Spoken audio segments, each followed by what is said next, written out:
الطول الموجي باسهل الطرق.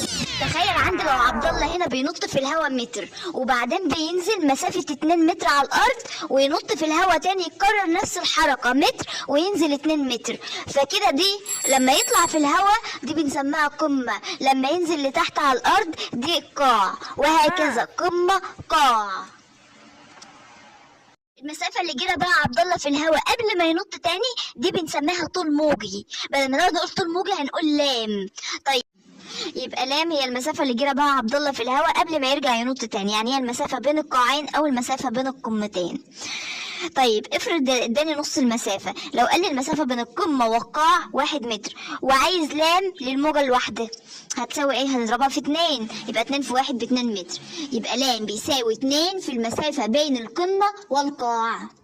فاكرين الموجة الطولية؟ القمة عندي هنا بتقابل التضاغط في الموجة الطولية، والقاع بيقابل التخلخل. لو اداني المسافة بين التضاغط والتخلخل يبقى القانون برضو هيساوي 2 في المسافة بين التضاغط والتخلخل.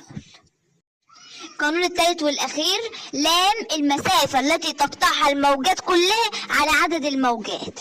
يعني لو عبد الله هنا عمل مسافة 4 متر، عايزين الطول الموجي اللي هي المسافة دي بس، ما هي متساوية يا ولاد، ما هنا 2 وهنا 2، لو بدينا كلها 4 يبقى هنقسمها على عدد الموجات، يبقى المسافة كلها 4 على عدد الموجات عندي 2 اهي.